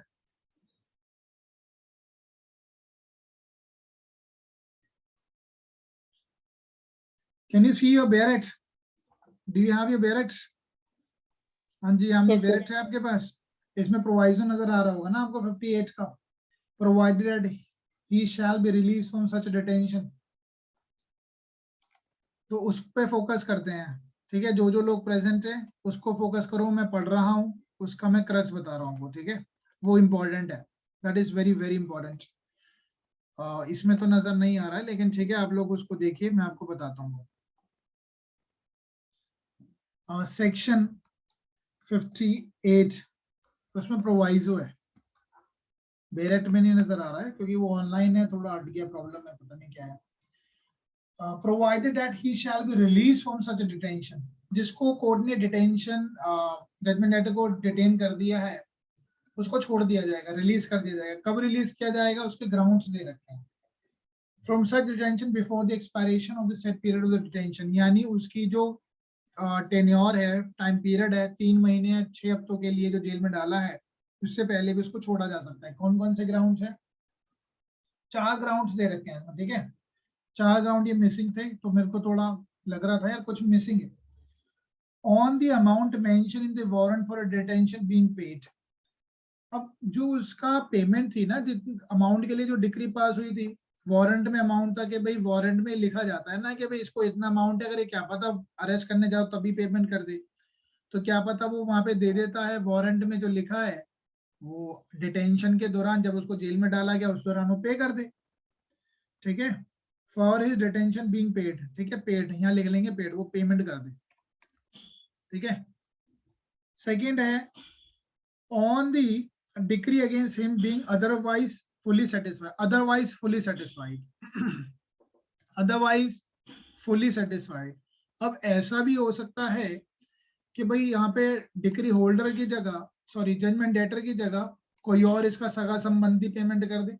अदरवाइज सेटिस्फाइड, तो भी उसको छोड़ दिया जाएगा जेल में, जेल से. आपने ये इस तरीके का प्रोविजन सीआर आईपीसी में भी देखा होगा. आईपीसी में भी है ना कि प्रोपोर्शनेटली जैसे जैसे पेमेंट देता जाता तो उसकी सजा कम होती रहती है अगर उसको डिटेन किया गया है by default of the payment of the fine. ठीक है, देखा होगा आपने. तो ऐसे ही यहाँ पर है, यहाँ पे अगर वो पेमेंट कर देता है छोड़ जाएगा, फुली पेड कर देता है छोड़ दिया जाएगा, और अदरवाइज कोई और पेमेंट कर दे छोड़ दिया जाएगा उसको. On the request of the person on whose application has been so detain. अब यहाँ पे किसकी रिक्वेस्ट है ये? यहाँ रिक्वेस्ट जो कर रहा है ना, कौन कर रहा है? डिक्री होल्डर ही कर रहा है. जिसने एप्लीकेशन लगाई थी उसको जेल में डालने की, वो जेल में चला गया, डिक्री होल्डर ही खुद रिक्वेस्ट कर रहा है बाद में, क्या लॉर्डशिप इसको छोड़ दो, इसके बेचारे के गरीब बच्चे हैं, छोड़ो, मैं माफ करता हूँ उसको. ठीक है, तो उसी के रिक्वेस्ट पे. On the request of the person on whose application he has been so detained, जिसके कहने पे वो जेल में डाला गया। ठीक है, क्योंकि उसको जेल में डाल दिया, अब वो जितना कमाता था उसका घर का गुजारा भी नहीं चल रहा, मुझे दया आ गई, मैं कह रहा हूँ कि जनाब छोड़ दीजिए, तो छोड़ दिया जाएगा। Fourth, on the omission by the person, on the omission by the person on whose application he has been so detained to pay the subsistence allowance.